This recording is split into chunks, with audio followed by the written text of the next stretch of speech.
Welcome back to more Summoner's War Monster Strategies. Today we're going to be looking at the Light Hellhound, known as Shamar. So, Shamar, along with Gamir, is usually considered to be, well, the bad Hellhounds. Gamir and Shamar are the bad ones. Tark, Seek, and Shumar have good use. The reason why Shamar is not as well used is, well, let's take a look. But first the stats. So the stats as a level 46 star are as follows. They are 8,235 HP, 725 attack, 373 defense, and 111 speed. So, once again, just like every Hellhound, he is a glass cannon. He does have the, I believe it's the second best HP among the Hellhounds, so that's pretty good on that. Attack stat though, it's, I believe it's the second worst.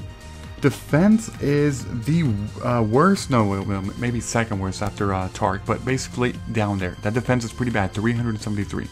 Yeah, but the speed, impressive, you know? Basically it's the same as Bernard and Chloe, 111 speed. So, just by looking at this guy, you're like, pretty interesting stats, right? Well, the stats are pretty interesting, but the skills, it's hard to really say that this guy can be good. Let's talk about them. The first one is Bite. Bite your enemy and recover 30% of the inflicted damage as HP. Okay, basic move, just like every Hellhound. Second one, Double Attack. We've seen this move so many times. Bite your enemy continuously to inflict great damage. This move attacks twice. It does not say it in the description, but it says it in the name, Double Attack, so yeah, 2 hits. And the third one, Clash. Attacks and stuns the enemy for 1 turn, and reduces their attack speed for 2 turns. So, I mean, you can kind of see what's going on here with this monster. Just by looking at the 3 skills combined, you can kind of tell that he's not as well loved as the other Hellhounds, just because, take a look at this. This thing heals, but you know, that's every Hellhound has that. Second one, basic double attack, nothing special. And then this one, I mean, it has high damage, but nothing special in terms of like having an effect, you know, no life draining, no debuffing, nothing, you know, nothing. And then the third one, yes, it stuns and reduces attack speed, but the thing is, there are a lot better monsters out there that can inflict these kinds of debuffs. And then, you know, for stunning and reducing attack, yes, they are both 100% initial chance, which means that it always goes into accuracy versus resistance. I mean, even with that, he himself, Shamar, is just not very good, because he will get outshined by many other monsters. He will. So, let's talk about the rune setups. It was pretty hard to find a proper rune setup for this guy. I mean, I looked everywhere, and the thing is, he's just not used. That's why it was hard, but eventually what I settled for, because I did find a little bit of info, is that perhaps the best thing to do is make him offensive with a bit of accuracy. So go fatal, focused, attack, attack, attack.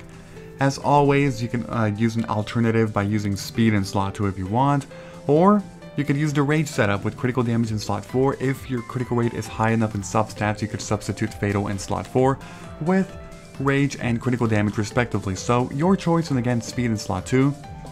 I was going to put accuracy for slot 6 as a recommendation, but the thing is, if you have some pretty good substats of accuracy along with a focus set, I don't really think you really need all that much accuracy. You really don't. So again, it's your choice if you want to, but I would probably say no need for accuracy. Instead, make him even stronger, just to make him offensive, because his attack stat is, you know, it's pretty good. He is a Hellhound. So, as far as substats go, you want to go, again, more attack, accuracy, and some speed as well, I would say, or critical damage or critical rate. You know, like, there's a lot of options you can do with this guy, but just focus on attack, critical rate, critical damage, speed, and accuracy. And yep, those things right there. So, that is my overall review of this guy. Again, I don't think he's that very good, and neither do a lot of people. He can be considered well, either the worst or second worst Hellhound, either Gamir or this guy, because Tark, Seek, and Shumar are actually pretty good monsters. They are. Anyway, if you have any rune recommendations, go ahead and leave a comment, you know. Tell me if you agree or disagree with me, or go ahead and leave your own rune setup. It's fine, you know. I am sure that people would appreciate looking at the comments. Anyway, thank you for watching. Goodbye, everybody, and until next time.